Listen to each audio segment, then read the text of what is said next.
host the beer at your table. It's an unusual City Club program.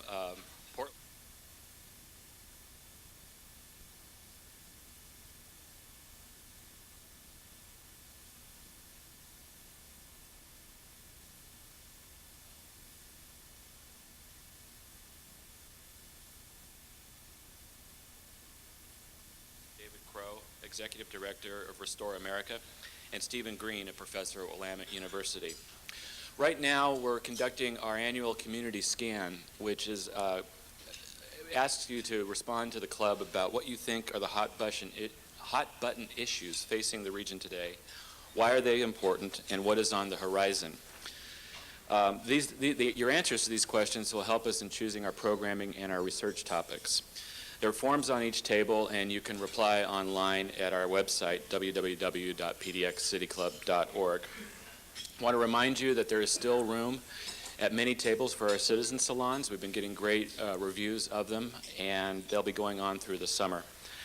Details on all of these program items can be found in the bulletin and again on the club website. While you're at the website, you can also find information on our membership, on our TV and radio schedule, and our citizens blog to participate on. You can also listen to today's forum online, or we'll have audio CDs and videotapes available for purchase.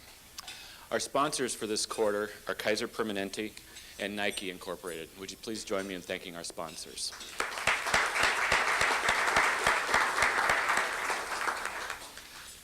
So to today's program.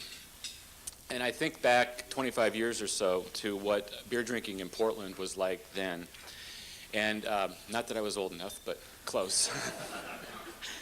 But it was exciting when Henry Weinhardt's came out with their private reserve, and then they introduced Henry's Ale. So we got variety there. One of the more exciting things in brewing was Rainier Brewery's commercials with Chasing the Wild Rainier, if you remember back that far.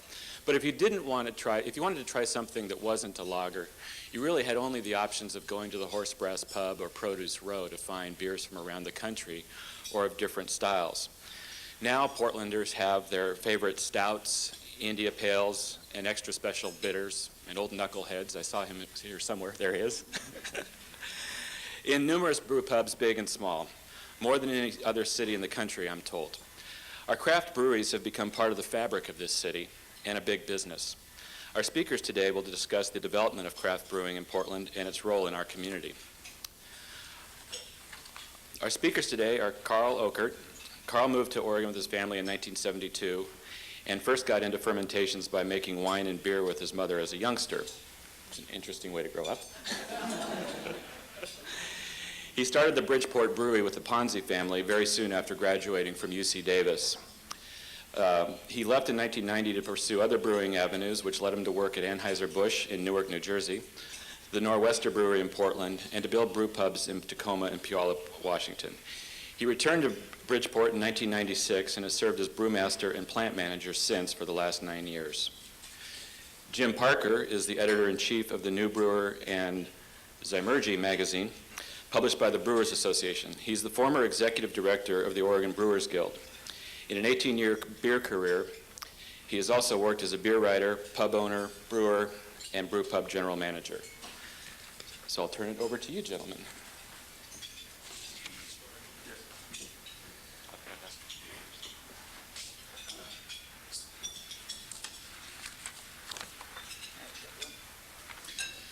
Well, welcome on another beautiful July summer day here in Portland.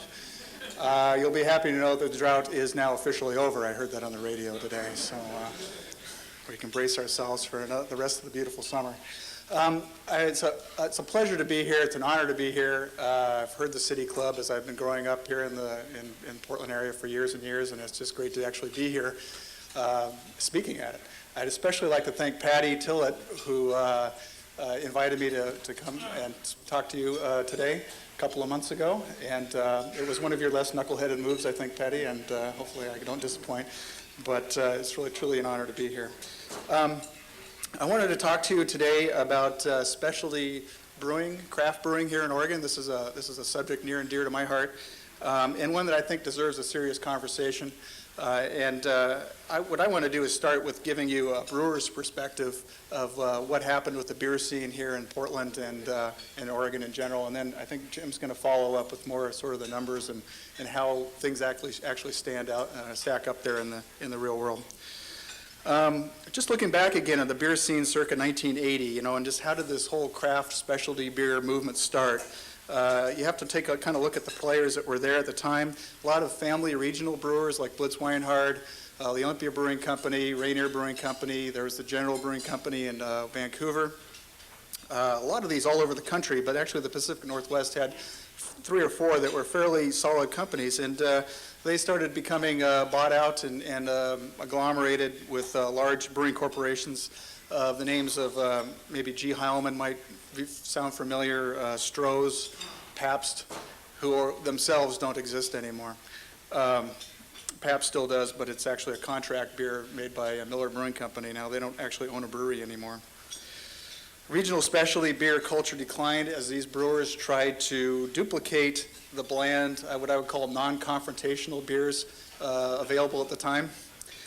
And political correctness is something I've learned painfully over the last 21 years in this business. But the national lagers had sort of set a standard for mainstream brewing, and there were very few what we would call specialty beers at the time, and Blitz Bavarian Dark was one that I remember, and Rainier Ale and Mickey's Green were considered fairly exotic beers at the time because they were different from the mainstream.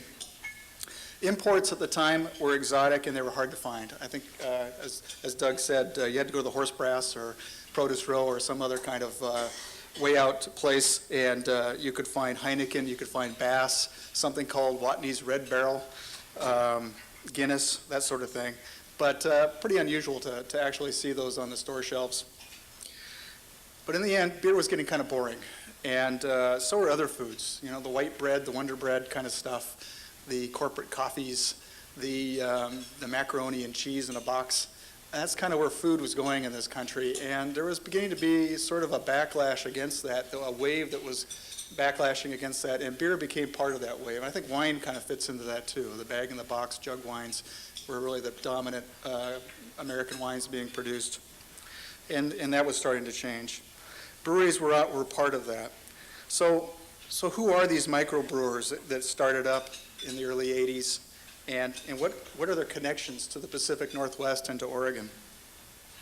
The better food, the better living movements started in the early 80s. The local bakeries started coming together, making interesting breads. Local roasters started making coffees, flavorful coffees, fresh pastas, fresh sausage. The Oregon wine industry blossomed and became more of a serious kind of part of the wine business.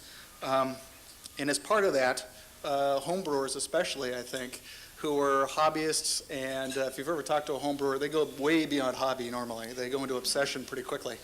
And a lot of these folks, and there's some of them amongst us today, spawned entrepreneurship. They took their hobbies up a notch, and they started becoming what we call microbreweries. And just to kind of give you a scale of why they were called microbreweries, even today, BridgePort will make about 40,000 barrels of beer, or 45,000 barrels in that range there somewhere for the year. At the brewery I worked at, one of 13 breweries that Anheuser-Busch owns, that I worked at in Newark, New Jersey, produced about 150,000 barrels a week. We produced more in 2 shifts than my brewery here produces in a year. So that's why they were called microbreweries. And back in the early 80s, we only produced maybe 750 to 1,000 barrels a year. So we were really quite small. I was getting used to being routinely laughed at brewers' meetings over at Blitz Weinhard when I would describe how we did business and how arduous and labor-intensive it was compared to their more automated systems. There were people that were homebrewers and homebrew clubs. They brought these people forward. These people were just kind of waiting for this wave to happen, and the Whitmer brothers fall into that category, and several others. Some of us went to brewing schools to try to merge the science with the art of brewing. I went to UC Davis. There's a brewing program there. But there's also brewing programs. I think there's one called Siebel's in Chicago, and then there's several in Europe as well. So people went off to study brewing as a science and brought it back to sort of bring the standards up of this microbrewing movement. That said, microbreweries were usually very well undercapitalized. They started out selling kegs. The bars and restaurants were relatively quick to put on something new, even though it was a bit of a tough sell trying to talk them into buying this unknown beer that cost twice as much as a keg of Blitz. But I just have to pay homage to the people at Jake's, Bill McCormick and those folks, the Horse Brass, Don Younger, Captain Hankiny's Well, John Abramson. God bless you, wherever you are. You are the ones that pioneered this here in this city, and if you get a chance to toast them, I would certainly encourage you, because there were a lot of other taverns that were really too suspicious and did not want to try something new. But that's where this all really started. BridgePort opens in 1984 in this review. It operates a 7-barrel brew house. It's about 220 gallons at a time. It's made out of used dairy parts. It's got baling wire and a lot of prayers. And it's located in an old crappy part of town that's now known as the Pearl District. Perhaps you've heard of it. We sold about 750 barrels of beer that year. That's a little over 23,000 gallons, which sounds like a lot of liquid, but actually in the beer world, that's a pretty small amount of beer. We were called microbreweries because even by industry standards, Blitz Weinhardt was making 2 million barrels a year. We were producing about 750 barrels. Coors in Golden produces about 25 million barrels a year out of that one plant. So those are fairly good size operations. We grew up in an area that was already a source of hops and barley, and it had an abundant supply of pure rainwater. That's what we all drink here. We're all drinking rainwater as it accumulates in Bull Run. I like to tell people we turn rainwater into beer. So really good place to start a brewery if ever there was. There's a malt house in Vancouver, Washington called Great Western Malting that takes Oregon and Washington barley malt, sprouts it and turns it into barley and turns it into malt. And we use that in making beer. They also make a malted wheat. And we're part of that whole economic web in Oregon now. We buy products from Oregon hop growers, Oregon barley growers. We buy cartons from Weyerhaeuser here in Northeast Portland. You know those little brown bottles that you take to your grocery store and dutifully crush? That's what these are made out of. They're melted down and they're turned into brand new bottles that we use, and that factory's over by the Portland airport. So we're part of the economic landscape here, and Jim will touch on these numbers and give you more of an idea a bit later. But know that the Oregon breweries have kind of spread their tentacles into the economic landscape as well as the social landscape. It goes beyond just having a good beer. What was the effect of old world brewing on the craft beer movement? We were brewing beer styles here from around the world. I think just about everybody started out by imitating their favorite beer. Mine was McEwen's Scotch Ale, and that's where the original BridgePort Ale recipe was loosely based on. As we've gone along, we've seen other old world beer styles introduced into our culture here. We've been asked to brew different styles by people here who are from around the world and people who have traveled around the world. We had a lot of people in the early days that were stationed overseas in Germany and Europe during the 1960s, and they came home to Portland. And the one thing they were really lacking, they thought, was some really good, interesting beers. And we were able to help fill that niche. We revived the seasonal and holiday beers concept. I think something that we as brewers really enjoy doing. In fact, in 2 weeks, we're going to start brewing Ebenezer Ale. So Christmas comes early in the brewery. But we revised that whole idea of seasonal beers, and that gives people a year-round, new, fresh taste to try, and something as brewers we really like to do because it gives us a chance to spread our wings a little bit and try something new. Now, what was the effect of craft brewing after all this time? After 20 years now, what was the effect of our craft brewing on the old world? Now we find that brewers around the world are brewing styles that we brew here in Portland. I find that very interesting. Especially brewers have evolved away from the strict old world definitions and style guidelines, and they morph them into uniquely regional styles. We've got things called West Coast Pale Ales now, Northwest IPAs, which I'm happy to say that we're a member of good standing in. We've got American Hefeweizen from the Widmers that pretty much started that whole style. Amber ales, coffee stouts, all these fruit beers that you've seen come and go. Some really interesting beer styles have kind of evolved in the new world here. And the international brewers have been watching. They come over here, they buy their hops over here. They've been looking at these beers, and I was fortunate enough our brewery was fortunate enough to win a major award in the international brewing scene in the 2000 Millennium competition at the Brewing Industry International Awards in London, England, where BridgePort IPA won was the first American brewery in 120 years of competition to win a gold medal and a trophy in a category meant only for ale. So here we went back to England, and we won on the home turf with a beer that was remarkably different from anything you could find over there. But what was interesting to me was to talk to the older brewers there at the time who would try this beer, because we did fly some over there for them to try at the awards luncheon, and have them smell this wonderful grapefruity, citrusy aroma and ask me, where did that come from? And I said, well, that's American hops. And they said, no, couldn't be. But yes, it was. And now they're over here buying our hops. They're trying out these styles themselves. There's American IPAs being brewed, or styled IPAs brewed at Young's Brewery in London. And that's really heartening to see. So we've had an impact on the old world from whence we came, where we are leaders now, or whence we followed, I guess I could say. Now, what's happened to the beer market, the beer scene circa 2005? Let's take a look at the landscape now, and I think you have to agree that what a change it's been from 1984.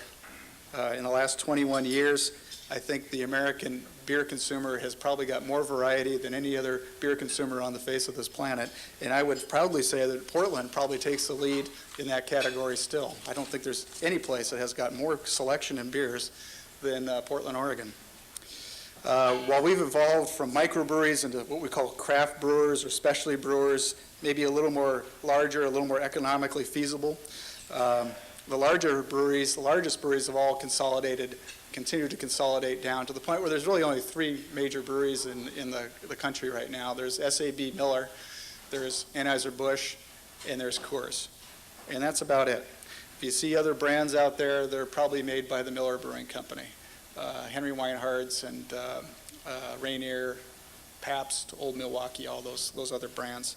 So we've gone from having a huge field of regional family-owned breweries down to just 3 very large breweries and a host of craft, specialty, and micro and pub breweries that litter the landscape now. So it's an interesting cycle to see. While we've been exploring new boundaries in flavor and beer concept, the larger breweries have continued to pursue the concept of less is better to an extreme in some of their products. The best-selling beers in this country are all the light beers from these different breweries. Coors Light, Miller Lite, and Bud Light are the 3 best-selling beers in this country right now. And some have introduced ultralight beers just to make sure we chase just any kind of residual character out of the beverage. I say that with all due respect, in the nicest, kindest, nicest way. Where are we as specialty brewers today? BridgePort is brewing in 80 barrels per batch now. We've actually got a pretty decent brew house that is much less labor intensive, and we'll sell over 40,000 barrels of beer this year. That's about 1.2 million gallons of beer. We're bigger, we're stronger, we're older, we're a little wiser. We manage our organizations for efficiency. We pay attention to the business side of the brewery. We didn't have an accountant for the first, I don't know, maybe 10 years, and frankly, that was kind of a nice time. I mean that and also in the nicest possible way. We advertise and market. Some people in our breweries in our category even have television commercials out now. I think Fat Tire's got a television commercial that's airing now. Sam Adams has had television commercials. We make more beer now, and we make it better, and we make it more consistently. And we feel that we're here to stay as long as our customers continue to appreciate and crave beer outside the mainstream. I appreciate your time, and I'd like to introduce Jim Parker, who will touch on the industry aspects.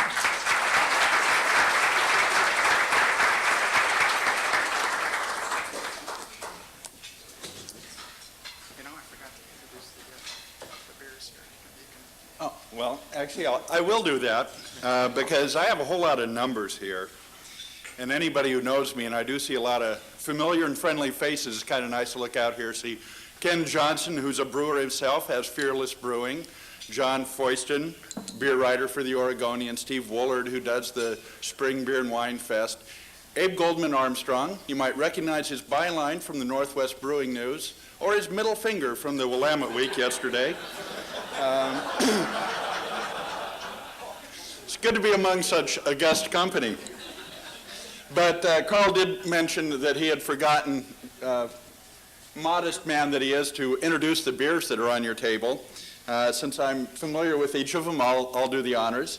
This happens to be the India Pale Ale that did win the Champion Beer Award at the 2000 Brewing Industry International Awards. They also have their newest regular product, Rope Walk Amber, a nice, wonderful, malty, smooth ale. And for a nice day like this, when it's nice and cloudy, Blackstrap Stout, which is a good bracing brew. And if you'll excuse me, I'm going to open one myself. And if you guys haven't opened any, I think I would highly recommend it, because I'd like to really start my part with a toast. Here, I'll share. I'd like to toast 21 years of craft brewing in Portland. And it's happy 21st birthday. It's finally, at this point, our industry has reached a legal age to produce the product that we've helped put on the map. Beer's helped put Portland on the world map when it comes to beer. So and it's fitting that we should have Karl here who helped do that. So happy birthday. It was funny hearing mention that Karl's fermentation career began as a child at home making wine. My very first fermentation, I'm a third generation native Oregonian. My original foray into fermentation was in 6th grade when I took some Welch's grape juice, some Fleshman's yeast, and I heard in 6th grade chemistry or biology or science, whatever we were studying, about fermentation, and I thought that was really great. So my mother didn't help, although she did hear about it when my 6th grade basketball coach called to ask why I had brought a mason jar full of wine to my team that day to celebrate a victory. It wasn't the first time she'd been called to the principal's office, so she got over it. Anyway, as I said, it is really 21 years now that we've had a craft brewing movement here in Portland. With the exception of the short-lived Cartwright Brewery in 1981, since Prohibition, there was only one brewery in the city of Portland, the late and great Blitz Weinhardt Brewery. Fast forward to now, Portland now has 24 breweries within its city limits, more than any city in the world. In 2000, we passed Cologne, Germany, to have the largest number of breweries in any city. If you stretch out to the metro area, there's 35 breweries now operating. So that is just an astounding number when you look at the size of our population and what we have to offer and the variety and diversity we have here. Breweries range in size from the Widmer Brewery that will produce over 200,000 barrels of beer this year to the newest brewery in Portland down at the Clinton Street Theater that's producing beer 12 gallons at a time in recycled beer kegs. And they're all doing it for the same reason, love of good beer. No matter where you are in Portland, you're no more than a 15-minute bike ride, light rail, bus ride, walk, jog, however, rollerblade, Segway. You're no more than 15 minutes from a fresh brewed beer. And there's more to come. Right now, I know of at least 3 projects that are under construction for more breweries in different parts of the Portland area. All the way out to Sandy, there's one in Alberta. There's breweries going up everywhere. We're having a new resurgence. We're having new things too, where it's breweries combined with small distilleries. That's a new wave that's happening. 21 years from now, maybe we'll come back and we'll talk about there being more distilleries here than in Glasgow, Scotland, or maybe in Bourbon County, Kentucky. It's possible. So statewide, just to give a little perspective, there are more than 50 brewing companies operating 71 brewing facilities, And you throw in the brewery-affiliated pubs like the McMenamin brothers have, BridgePort's pub, Lucky Labrador, a lot of people having affiliated pubs. The Hedge House, in a house owned by Steve Woolard over there, there's more than 100 outlets for fresh Oregon beer right now. So with that many outlets, somebody's got to be making some beer, and we are. In 2004, Oregon breweries produced nearly 591,000 barrels of beer. It's equal to 1.8 million kegs or 195 bottles of beer on the wall. If we started singing now, children that aren't born yet would be turning 21 before we finished that song. Of that production, about 304,000 barrels was brewed right here in the Portland city limits and 311,000 barrels in the metro area. Now, in 2004, nationally, craft beer sales grew by 7.2%. That was big news in our circle of the world because overall beer consumption only went up 0.4%. So 7.2% was the cause for a lot of hoopla. Well, here in Oregon, we only grew by 10%, only about 3% higher than the national average. Right now, in my latest discussion 2 days ago with the guy from the Beer Institute who tracks all these things, Oregon's craft beer growth right now is charted at about 15% through the first quarter of 2005. So that may be, if we keep up at that rate, another 88,000 barrels of beer produced in Oregon over what we did last year, or another 29 million bottles of beer on the wall, and a lot more singing. Of the 591,000 barrels brewed in Oregon in 2004, 280,000 of it stayed here in the state. Now, there's a great demand for our beers. Karl's beers, a lot of the beers are sold throughout the country, in Japan, in England, in Canada, but 280,000 barrels stayed here in Oregon. That accounted for 11% of all beer consumed in the state. That seems like a small number, but when you look nationally, the national average craft beer, all craft beer, that's everybody, thrown together is 3.3% of the total market share. Here in Oregon, we're nearly 4 times that of our own beer. You throw in the stuff coming in from Washington, California, Colorado, 14% of the beer consumed in Oregon is craft beer. We have very good taste in this state. Time for another sip before we get some more numbers. When it comes to draft beer, that's consumed outside of the house in pubs and taverns like the Horse Brass, 1 out of every 3 pints of beer pulled in the state of Oregon was brewed right here. That's a pretty impressive number, and when people hear that, they're really taken aback. And when you do that, when you have that kind of local consumption, and when you go out and you go to your local pub and you drink an Oregon beer and you decide, you know, my previous job as the Oregon Brewers Guild made bumper stickers that said, "Think Oregon, drink Oregon." And it wasn't just a cute slogan. When you do think Oregon, drink Oregon, you aren't just getting a good beer. You're getting a world-class beer. As mentioned earlier, Karl's Brewing Industry International Awards. Oregon beers are consistently among the top winners in the World Beer Cup, Great American Beer Festival, Australian International Beer Awards. We have a 2-time grand champion down in Pacific City, down there at the Australian International. The past World Beer Cup champion brewpub brewer is Christian Ettinger from Laurelwood. Dan Peterson won that award at the Great American Beer Fest. The Widmer brothers have won the mid-sized brewery award at the Great American Beer Fest twice. These are world-class beers. We also, in the Oregon Brewers Guild, started a quality mark program. And under this, beers are tested in the lab once a year and 3 times a year by a taste panel of peers to make sure that they're well brewed and true to style.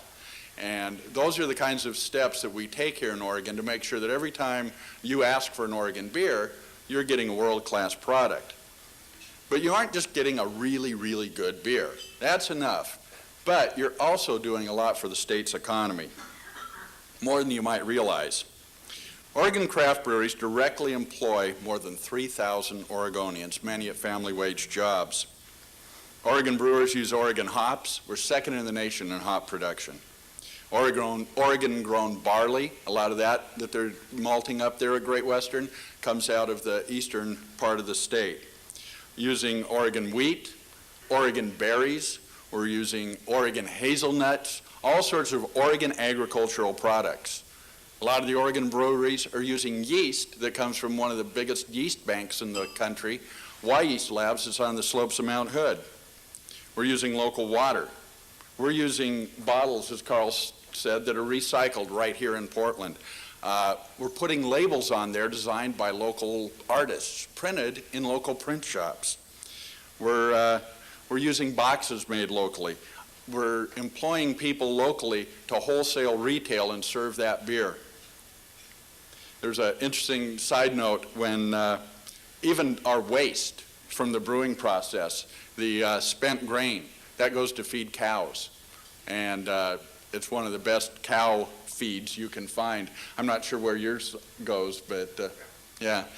You talk to any brewer and it goes like, when the Blitz Weinhardt Brewery closed in 1999, there was a company called Northwest Brewers Grain that went out of business because the Blitz Brewery was their sole source of spent grain. They would get an 11-ton load of spent grain a day out of there. It was enough to feed 150 head of cattle for a week at a cost to the farmer of $350. When the brewery closed, that went away and they had to start buying dry grain at more than 10 times the cost. So that's the kind of impact that beer can have. In all, the beer industry contributes 26,435 jobs in Oregon with combined wages of $732 million. There was a study done by John Dunham and Associates. They do it about every 2 years for the Beer Institute, so there's a whole bunch of more numbers I'm going to give you out of that. Oregon breweries and wholesalers paid $46 million in federal excise tax and $6.7 million in state excise tax in 2004. Let's see. And as production increases in 2005, as we've seen, that amount's going to go up. That's money going into state and federal pockets.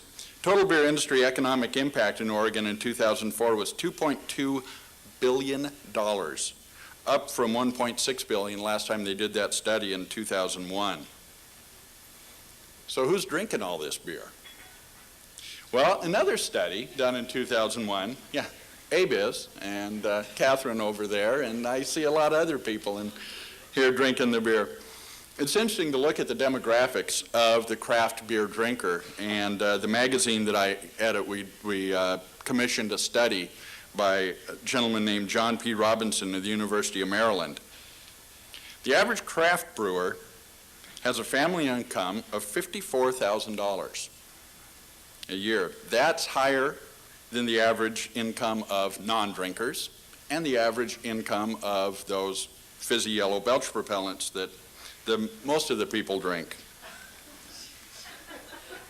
The average family income of premium wine drinkers is only $58,000. So a lot of times people look at beer drinkers as being a lower demographic. We really aren't. Craft beer drinkers are just as high a demographic as the the wine people. Craft beer drinkers are predominantly male, 63% to 49% to premium wine drinkers, which may explain the lack of couth on my part. Average age of the premium craft beer drinker is 39, slightly lower than that for the premium wine drinker, which is 42.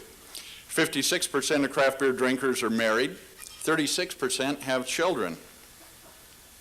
Craft beer drinkers have an average of 15 years of education, which is higher than the average education level of any other drinking or non-drinking class. So that's shows that we're pretty smart. Craft beer drinkers tend to work more hours than other beer drinkers and non-beer drinkers, but report higher job satisfaction, probably because they know they're going to have a beer at the end of the day. Those numbers do pretty much mesh right with the wine drinkers.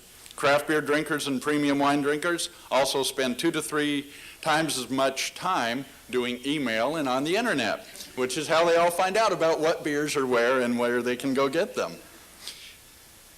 Craft beer drinkers tend to be more involved in outdoor sports and also cultural activities such as art museums, theaters, and live music. Craft beer drinkers also travel extensively. which is one way that the Oregon beer contributes to our state economy, is the tourism, which we're going to see a lot of that coming up here in the next couple of weeks. There's been a recent thing, and I see Brian Butension snuck in. Wave, Brian. Brian is the new executive director of the Oregon Brewers Guild, and through his work, and Chris Crabb, who does some work for BridgePort and the Oregon Brewers Festival, both Governor Ted Kulongoski and Mayor Tom Potter have officially proclaimed the last week of July Oregon Beer Week. And yeah, drink to that one too. So what that means is not only do we have the world's largest outdoor festival of independent breweries there at Waterfront Park, we're also going to have a whole host of other activities all week. Sausage and beer tasting out at the Raccoon Lodge, beer and chocolate and cheese tasting at the Rogue Ales Distillery Pub in Portland with Fred Ockert, probably one of our state treasures. We're going to have the Oregon Brewers Guild Brewers Dinner the Wednesday night before the Brewers Festival kicks off. And for the first time in 6 years, I don't have to work at that, and so I'm really happy. We also have, organized by Don Younger, who's been mentioned a few times here, whose birthday is Monday, by the way, so stop by the Horse Brass and wish him a happy birthday. The On the Edge Beer Festival that will showcase a lot of the Oregon beers that aren't in the Oregon Brewers Festival. Even though it's called the Oregon Brewers Festival, it's really a national festival held here in Oregon. So there are about half the breweries in Oregon don't have their beer in the festival, so they'll be at selected pubs and outlets around the city, and there will be a map and a way to find that, and all sorts of people running around in green shirts that say SNOB on them. And SNOB stands for Supporter of Native Oregon Beer, another program of the Brewers Guild. And you'll be able to track down any SNOB and ask them where to go find a good beer. There will be the festival itself, 4 days this year of some of the best beer in the country, and a charity golf tournament at the Edgefield, the little pitch and putt, to honor Glenn Falconer, who was a brewer here. I always get choked up when I talk about Glenn, who died prematurely a few years back. And so that's kind of a good thing we'll be doing that week. So the whole week, during the week, the last week of July, be proud to be in Oregon, where we make some of the best beer in the country and in the world. And that's that.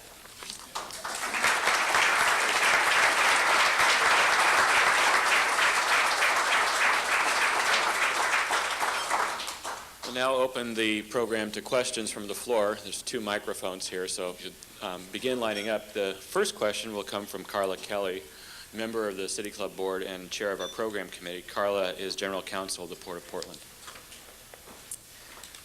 Thank you, Doug. Thank you very much to our speakers in this lovely pub-like room. I was very interested in what you had to say about the demographics in this industry, and I'm wondering whether each of you could talk about whether the microbrew scene has changed the Portland social scene. Where do these people go to drink? Are we moving any closer to the English local pub scene that we've all heard about? Has it changed the landscape of how people interact with each other in the city? Yes. I think that people, I think part of the beauty, I think Patty would definitely agree with this, is that the part of the beauty of the British pub beer scene is that it's a gathering place. It's not a place to go get inebriated and pick up on people. It's a place to have conversation.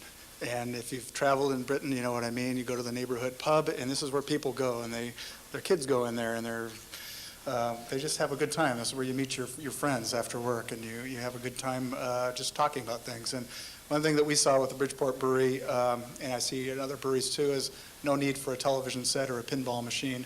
People can actually have a good time sitting over a beer and just talking and relaxing. It's sort of the third place you go.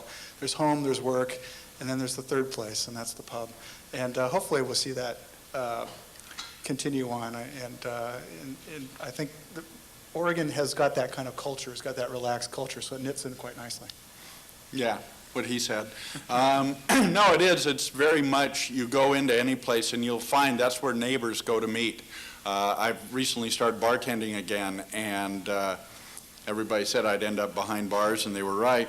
But half of the people that walk in there have walked in there from just down the street, and they bring their kids. You go to the Lucky Labrador, they bring their kids, they bring their dogs. It's a part of the social fabric, and it is a place where you can go. You don't have to be the host, you don't have to be the guest. You can go there, meet your friends, have fun, and somebody else does the dishes. And that's a really important role that a pub plays in any neighborhood. So let me start by saying I'm a card-carrying member of Snobs, so we are out here. And I'm a woman, so I'm in the minority. My question is very much related to what Carla just asked, and so I'm actually having to change my question a little bit. And that is, I'm on the board of a nonprofit whose mission is to help build the capacity of other nonprofits. And we're looking for a place to hold our meetings. And we were looking at local brew pubs as a place where there's good gathering places, and the Lucky Lab is a great example of that.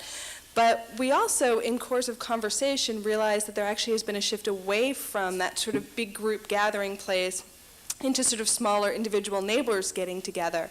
And I wonder if you can sort of speak about the craft brewery's historic and current integration into the sort of social action side of a very progressive, politically active Portland. I make the beer there. And I always get in trouble when I start talking about politics. But let me just say that for my experience here in Portland, and having grown up here and being in a very politically active family, that one thing I've appreciated about our business is that they've been willing to host and encouraged hosting community events. And this is political. It could be, kids' music, chamber music on tap was something we did for quite a while. The Entrepreneurs Forum, we've hosted them for quite a while. So we've opened our doors, I think, over the years to that kind of idea. And community has to be part of a local brewery. I think that's a long-standing tradition. In fact, in a lot of European countries, you go to the little village and you see two big, beautiful places. One of them's the church, the other one's the brewery. So, breweries have always kind of been a really integral part of the community in that way. Yeah, I just echo that from the standpoint of a place for gathering and political action, Declaration of Independence was written in a bar. That's where people meet to exchange ideas. The best place to do that is usually in your local pub. And I think that size and scope can be a problem when you have a little neighborhood joint where you can't fit a lot of people in. But I think you'll find all the people that do have rooms do welcome people in to do things like that. And it keeps it vibrant. It keeps people, and beer is a great social lubricant and political thought provoker. Hi, Chris Smith, City Club member, also a member of Slow Food, and from that point of view, delighted to see a product that's artisanal, produced locally and produced from local ingredients, adding value to Oregon agricultural products. It's great. I also think a lot about our regional economy, and just want to put all this in perspective, because certainly when we lost Blitz Weinhard, we lost an export sector producer from our economy. Has the microbrew industry made up for that, or sort of where are we on balance in terms of this sector being an export producer for the region?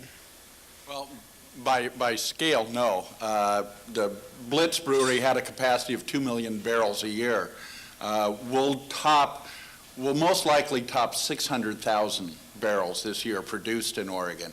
Now, in terms of total cash flow, because these beers are higher price and everything, I'd need a calculator and someone with instruction book to teach me how to use it to figure that one out. But you can ask Karl, because he makes the beer. I think he answered your question. Hey, Dave Selden. I'm a graphic designer and aspiring home brewer. How do you make the leap from 5 gallons at a time to 45,000? Well, that's a good question. I was extremely fortunate in my kind of timing in life to to be in on the first rolling waves of the craft brewing movement, the microbrewing movement.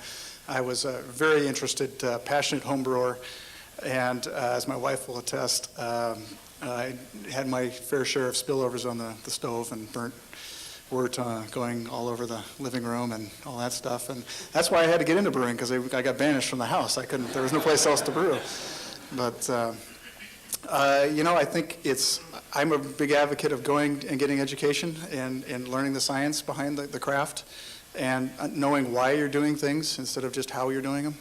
And different people agree or disagree on that, but I think that's a good place to start, is to go get an education. There's UC Davis, OSU has got a fermentation science program now that I'm trying to support as much as I can, and Siebel's Institute, and then the German and Belgian brewing schools. So there's some good school out there, and that's probably the place to start.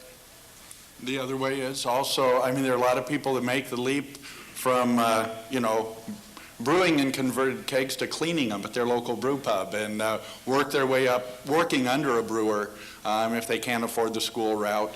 The other way, I'm in the process right now of writing a business plan to start a brewery. You go out and you beg money from anybody you can find.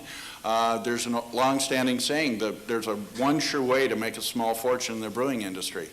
Start with a very large fortune. And I think Ken Johnson, who made the leap from stovetop to his own brew pub out in Estacada, can tell you that it's very capital intensive, labor intensive, a lot of sweat, a lot of money, and more of either than you imagined going in. But I think both he and Karl would tell you it's worth it.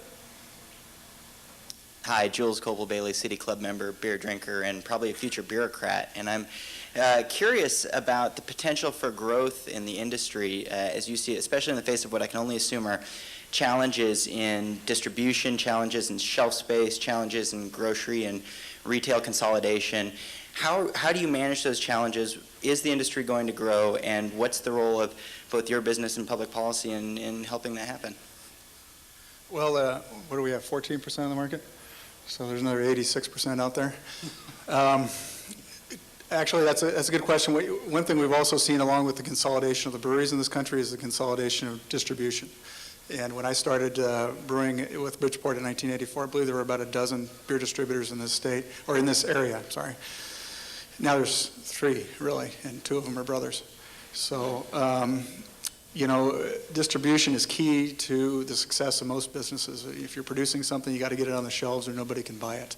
And I think that's probably the most serious issue for new breweries that are trying to get into the market, and even for established breweries, because we're still relatively small players.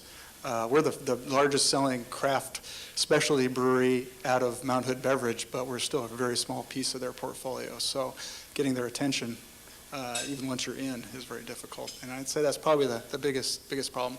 In the bureaucracy, if you could just eliminate all regulations that have to do with breweries, I think that would help quite a bit too.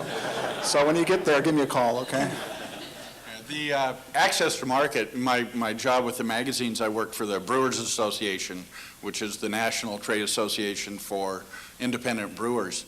And access to market issues are one of the biggest hot button issues in everything we do, every meeting. It's a huge thing. That's why when I mentioned there's more growth on the horizon in terms of numbers of breweries, those are almost exclusively all brew pubs. Because a brew pub, again, it's that local little place where you own your tap handles. You don't have to get someone else to put you on, and you're creating your own little world. And there's room for a brew pub on every corner. But distribution breweries, it's very difficult.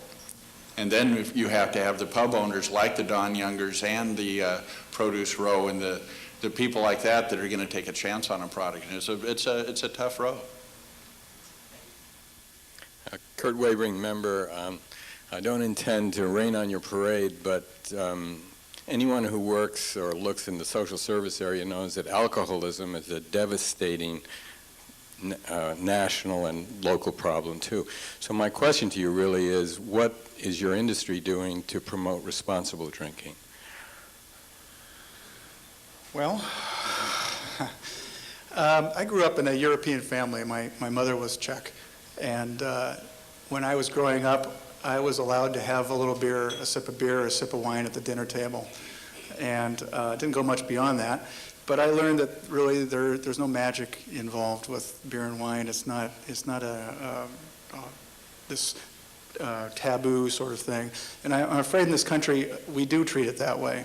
And then what we do is we tell people, kids, don't try this, don't drink this, don't drink this, don't drink this. They're 21. Here you go, have all you want. And now they're supposed to be responsible drinking citizens. And I think that's really, there's not a whole lot we can do except for go through the regulations that say don't serve minors and try to put the message out that moderation and enjoyment of the beverage is better than the inebriation effect of it. One of the things about the British pub scene, by the way, is that the beers are only about 3.5% alcohol. Those little pub cans of Guinness are about 3.3% alcohol by volume. They're very weak, and they're that way on purpose because you really want to be going to this pub not to get inebriated, but to have this beautiful conversational time with your friends and your family. So you want to be able to drink a few pints and not wobble out the door every night. In this country, more alcohol is considered better, and that's kind of unfortunate. And our beers are not exceptionally alcoholic, except for, I think there's one particular one we make that's over 9%. And we serve that in a half-pint glass in the pub, and we encourage people not to have more than a couple of those. But I think culturally, I think America has to kind of get with more of this European model of trying to train people to turn into responsible imbibers. And, there's nothing, I don't think there's any legislation we can do on that, but I think families need to take a more intelligent perspective on exposing their kids to alcohol so that when they are 21, they don't go out and get alcohol poisoning because now the checkered flag has been waved and they can go out and get as much as they want. That is a huge part of the Brewers Association that I work for. We just relaunched a program that started when we were first trying to get people just to drink craft beer called Savor the Flavor. Now it's been relaunched as Savor the Flavor Responsibly. And it's all a matter of education and attitudes. As Karl said, you make something a taboo, then everyone wants it. You try and demonize something, and the first thing that someone's going to do is try and find out what's so special about it. I was really kind of distressed when I saw the move toward, well, maybe we should rethink our policy on movie theaters that serve beer because maybe these children will see someone drinking beer. Well, for gosh sakes, they should see someone drinking beer responsibly and see that it's just a part of life. It's a beverage to be treated with a lot of respect and not to be made a big deal and hidden, because once something's hidden, someone's always going to try and dig it out, and then they aren't going to know what to do when they find it. The other thing is the types of beers that, in our industry we make, they aren't made for mass consumption, a whole ton. I mean, you drink one of these full-bodied beers and you're happy, and you aren't looking to have 10 shots of some kind of alcohol and get a high really quick. It's just, like I say, a social lubrication. But that issue is very much a part of, discussions every day. Paddy Tillett, City Club member. The Brits drink their beer at cellar temperature for the very good reason that brings out all of the aromatics that Karl and his colleagues have so carefully put into the beer in the first place. That's considered tepid or warm by American standards. What is the rationale for drinking craft beers chilled as they're customarily served? I'm so glad you asked that, Pat. Finally. Warm a brewing question. Yeah, I drink my beer garage temperature. I think it tastes so good, and I would encourage you to take a chance on a bottle of beer. It's going to cost you about $1.25 to try this experiment, and just leave it someplace cool. Take an IPA and leave it someplace cool and try it cool, and you'll find it's a whole different beer, and it tastes lovely. And if you tried that with a mainstream non-confrontational beer or ultralight beer, it won't taste lovely. I guarantee you. And it's because we put so much really wonderful ingredients in this that it does taste good even ice cold. We just started distributing in Texas. Perhaps you've heard of that state. And I was down there and I had a glass of beer in a giant goblet. The only way I can describe this thing, about 4 inches thick glass around it, and it had been frozen solid. So when you poured your beer in there, it turned instantly into a 7-Eleven slushie. And this is how they wanted to drink the beer. And I guess if it was 100 degrees and 99.9% humidity, I might go along with that too. But you really miss out when the colder you make a beverage. It's like drinking red wine. You would never take a Pinot Noir and stick it in the freezer and drink it ice cold, because you're going to lose out on all the nuances of that wine. And beer's the same way. It's an unfortunate tradition in this country to drink ice cold beer. And the industry's geared that way. Americans like it clear, cold, and carbonated. That's been the mantra for years. And I, as a single brewer, am not going to be able to overturn that. But in this forum, I've got you all here, and on the radio, and on television. Take a chance to get a bottle of IPA, probably a BridgePort IPA, because why else would you try anything else? But in any event, take that, put it in a cool place, your basement, or someplace cool, and just give it a try. Pop it open and give it a try. I think you'll be surprised. Yeah, definitely. I think it's, in a way, I think that is related to the previous question. We had a little unfortunate period of time back in the 20s here called Prohibition, during which flavorful beers disappeared from our country.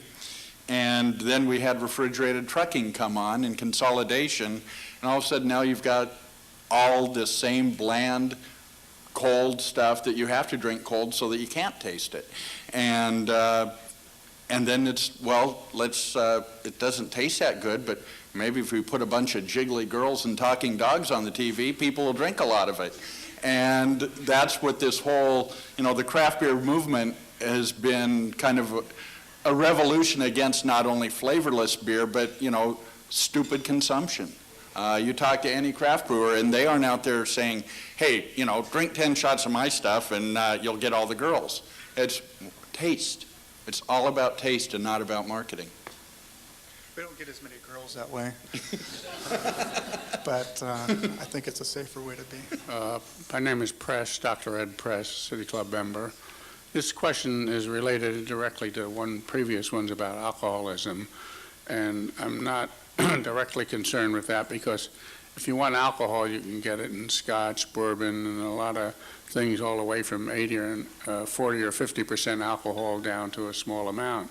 My question relates to the alcohol percentage in the various beers and whether or not that's related to beer popularity. In other words, the light beers may only be 2 or 3%, regular it's 3.5%, and you go up to the stouts of 6% and then a 9% mentioned. Is there a relationship between the alcohol concentration of beer and beer popularity? And if so, what is that relationship? I just was curious about that.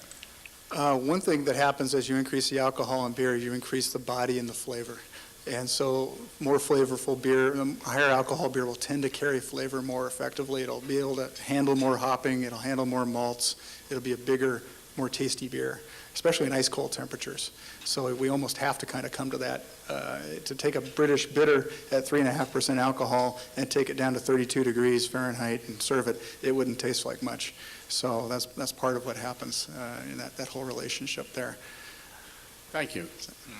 I'd say that there's been a slight movement back, there's been a lot of move toward really big beers, Imperial this, Imperial that. One of the 2 magazines I had at the Zymurgy, which is for home brewers, our whole theme of our last issue was the theme of session beers, because sometimes you do want to sit down and have more than 1 or 2, and actually it was local writer Fred Ockert who wrote the main story talking about that very thing, and I've gotten more response from that issue than anyone since I've been editor, saying, yeah, I'm looking for flavorful, lower alcohol craft beer.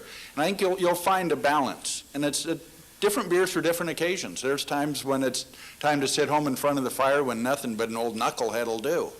But then there's other times when you're going to want something lighter. And I think it's part of the education that we, as a whole, as an industry, have to get out to people that, this isn't just a single commodity beer. There's beers for just about every situation you want. I'm afraid that's all the time we have. I want to thank BridgePort Brewery, first of all, for the samples today. And Karl and Jim, thank you for your presentations and your talk. We're adjourned.